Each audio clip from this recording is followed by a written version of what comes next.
welcome back to my channel, and today I'm going to be making an Edwardian cake. Now, there's not really any exact reason that I'm doing this, but it's kind of just because I can. I've been doing lots of browsing on Pinterest, and I found lots of Edwardian cakes, Edwardian inspired cakes, and other sort of cartoony sorts of styles, you know, kind of like the cake from Alice in Wonderland. So I want to make myself a cake with strawberry icing, and I want to do my best to try and decorate it in a sort of Edwardian style, and while I have a fair amount of experience decorating cakes, I cannot do this.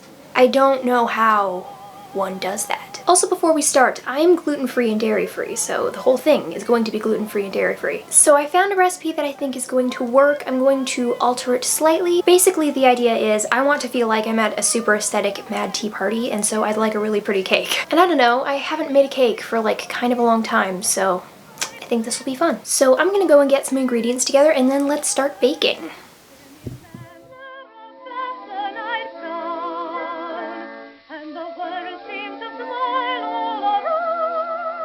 Alright, so I have my ingredients. I'm probably not going to go super in-depth about how I'm making the actual cake because nobody cares about that. We just want to get to the exciting part, which is the decorating. So I have milk with vanilla, oil, 3 eggs, granulated sugar, a big bowl for all the mixing, and my flour mix, which has like the rice flour and salt and baking powder and all that jazz.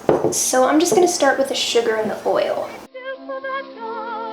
Just make that much dip and then grow in the ground, 'cause there never was anything like it before, and I don't dare to hope there will be any more.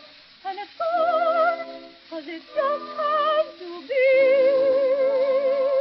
till it dwells in my memory. I now have my cake batter in the pans. Now I'm going to put them in the oven for about 20 minutes and then check on them. And now that they're in the oven, I have a whack ton of dishes to clean, so I'm gonna do that and see you when the cakes are ready. I have the cakes here. They are relatively thin, but that's fine because I don't actually want to layer them like this as they are. I want to cut them into smaller circles by tracing these bowls. If I had smaller cake pans, I would have used those, except I don't have any. I actually don't even have any cake pans. These are actually pie tins that I cooked these in, I'm pretty sure. Anyways, I'm going to cut these out and then I'm going to level them, and then we can start making the icing.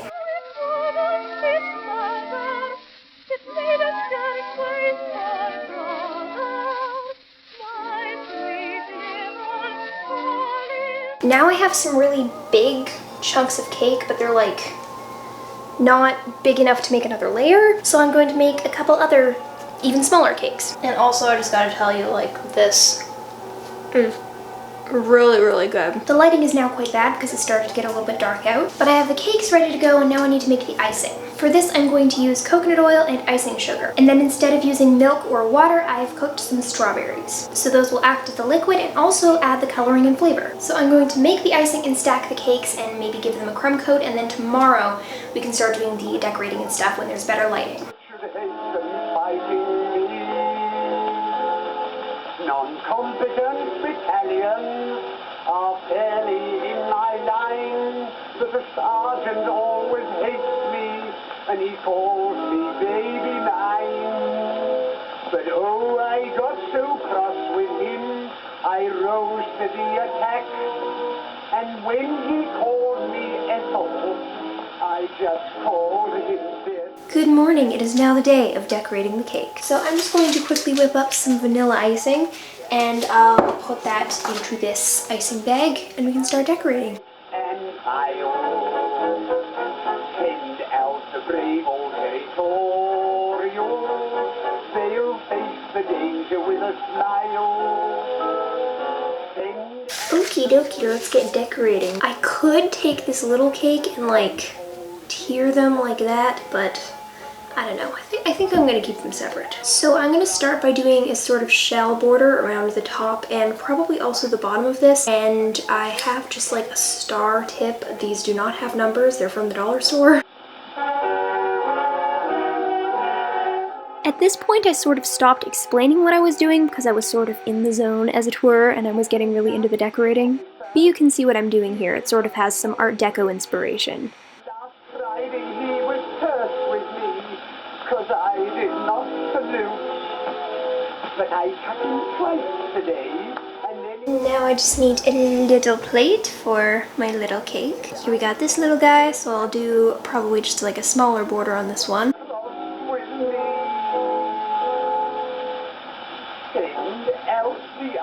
Okay, now I have a bunch of these fun decoraty things. I have some of those shiny little cake pearls. I have them in silver and in pink, and then I have this thing of sprinkles. I don't care about most of the things in here, but there's these little like candy flamingos, which I think would be awesome, seeing as this is slightly inspired by Alice in Wonderland, and also just like Alice in Wonderland is my life. So I think that the flamingos might be a little cute addition, but I'm not sure. I also have these different colored little pearls. They're a little bigger than the other ones. Oh, and the blue ones in these would be really cute on these cakes. Okay, I'm gonna take a quick look at these flamingos. Okay, these are very cute. There's one of the light pink ones, and then there's the darker pink ones. Alright, I think I'm just going to put one of the light pink flamingos in the middle of this guy.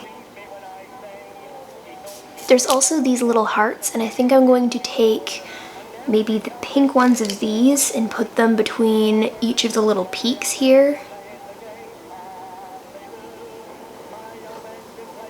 Okie dokie, I think that's it for our little tiny cake, and then let's finish off the big one. Okay, for this one, I am really liking these little colored pearls. I'm gonna use the blue ones, and I think I'm just gonna sort of put those here and there around the border. She went and got a job down at the tramway yard, to be a tramway guard, but oh, the job was hard, taking fares and punching tickets all the live long day. Alright, now that both our little cakes are finished, let's go to a little tea time reveal, and I'll show you some close-ups.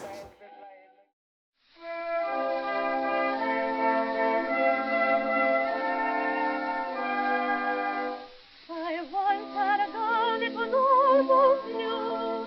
Oh, the daintiest thing, it was sweet Alice Blue, with little forget-me-nots placed here and there. When I had an aunt, I walked on the air, and it was... I'm going to taste the cake later, but I mean, technically I've already tasted it because I've tasted the cake scraps, a little bit of the icing, so I already know it tastes good.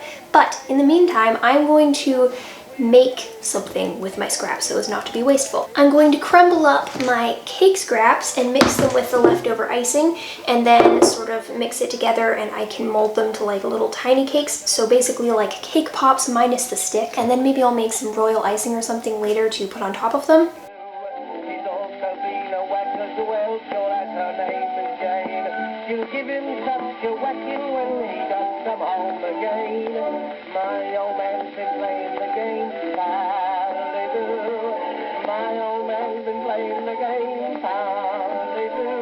If he wants to wander around Leicester Square, looking for room by times of care, Inky, Dinky, Parlez. And it was, till it went, and it wasn't no more. In my sweet little...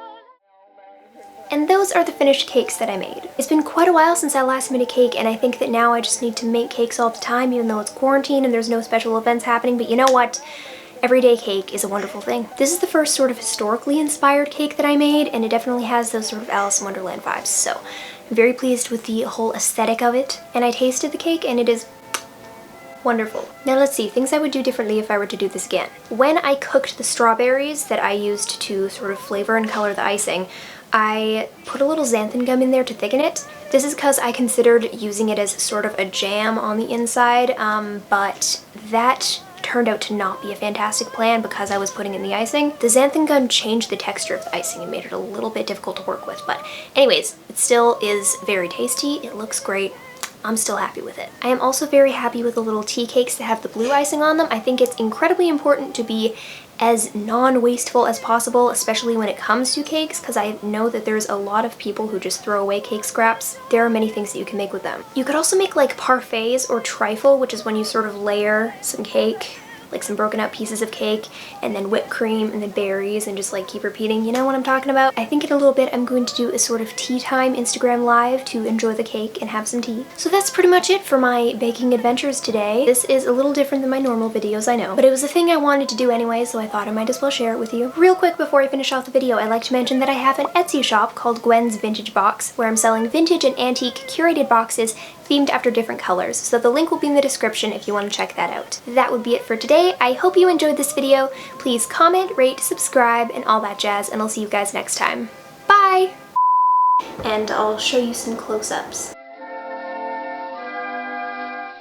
The little silkworms that made silk for that doll just made much silk. If you can't handle all my mind, don't waste your time with me.